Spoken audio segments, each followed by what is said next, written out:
மீனம்பாக்கம் விமான நிலையம் இந்திய விமான நிலையங்கள் ஆணையத்தால் AAI இயக்கப்படுகிறது.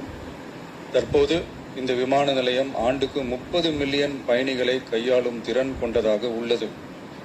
வளர்ந்து வரும் சென்னை மாநகரத்தின் தேவைகளை கருத்தில் கொண்டும், பயணிகளின் வசதிகளை கருத்தில் கொண்டும், தொழில் வளர்ச்சியினை கருத்தில் கொண்டும், சரக்கு போக்குவரத்தை அதிகரிக்கும் வகையிலும் புதிய விமான நிலையம் அமைப்பதற்கான தேவை ஏற்பட்டு உள்ளது. புதிய விமான நிலையம் அமைப்பதற்கு தேர்வு செய்யப்படும் இடம் பெரிய அளவில் விவசாயிகளை பாதிக்காத வகையிலும், அதிக அளவில் குடியிருப்புகளை அகற்றாத வகையிலும் அமைய வேண்டும். ஆனால் முந்தைய அரசு விவசாயிகளை பெரிய அளவில் பாதிக்கும் வகையிலும், குடியிருப்புகளை அதிக அளவில் அகற்றும் வகையிலும் விமான நிலையத்தை அமைப்பதற்கான முயற்சிகளை மேற்கொண்டது. ஏகனாபுரம் மற்றும் இதர கிராம மக்கள் இந்த விமான நிலையம் அமைப்பதை எதிர்த்து நடத்திய போராட்டங்களை அறிந்து நான் 20/1/2025 அன்று அப்பகுதிக்கு சென்று அங்குள்ள மக்களின் குறைகளை கேட்டறிந்து பின்வரும் அறிவிப்புகளை வெளியிட்டேன். சென்னை, பரந்தூர் மற்றும் அதனை சுற்றியுள்ள 12 கிராமங்களில் அமைய இருக்கும் விமான நிலையத்தை எதிர்த்து போராடும் மக்களுடன் நான் உறுதியாக நிற்கிறேன்.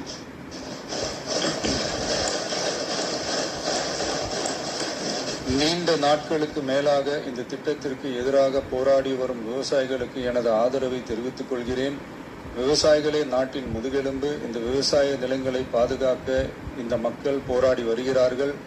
விக்கிரவாண்டியில் அக்டோபர் 2024 நடந்த பொதுக்கூட்டத்திலேயே பரந்தூரில் புதிய விமான நிலையம் அமைப்பதற்கு எதிர்ப்பு தெரிவித்திருக்கிறேன்.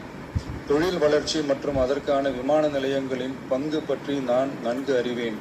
அதற்கான என்னுடைய முழு ஆதரவும் உண்டு. ஆனால் பரந்தூரில் இந்த திட்டம் அமையக்கூடாது. இந்த திட்டம் குறித்து அரசு மறுபரிசீலனை செய்ய வேண்டும்.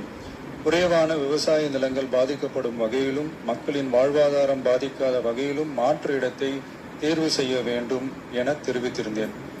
மக்கள் மத்தியிலே நான் அன்றே அறிவித்ததை நிறைவேற்றும் பொருட்டு புதிய விமான நிலையம் அமைப்பது குறித்து உயர் அதிகாரிகளிடமும் துறை வல்லுநர்களிடமும் விரிவாக ஆலோசனை நடத்தினேன். ஏற்கனவே நான் உறுதி அளித்தவாறு பரந்தூரில் புதிய விமானம் நிலையம் அமைக்க மேற்கொண்ட நடவடிக்கைகள் இந்த அரசால் கைவிடப்படும்.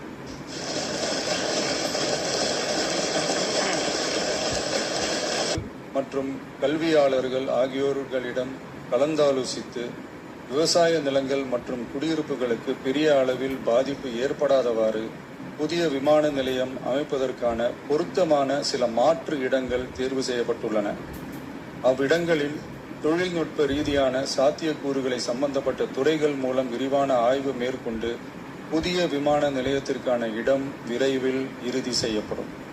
இதற்கிடையில் சென்னை மீனம்பாக்கம் விமான நிலையத்தை மேலும் விரிவாக்கம் செய்து அதன் வடமேற்கு பகுதியில் ஆண்டுக்கு கூடுதலாக 20 மில்லியன் பயணிகளை கையாளக்கூடிய டெர்மினல் 5 என்ற புதிய பயணிகள் முனையம் அமைக்க ஏர்போர்ட்ஸ் அத்தாரிட்டி ஆஃப் இந்தியாவுடன் இணைந்து அணுகுசாலை மற்றும் மேம்பாலம் அமைப்பதற்கான நடவடிக்கைகள் மேற்கொள்ளப்படும்.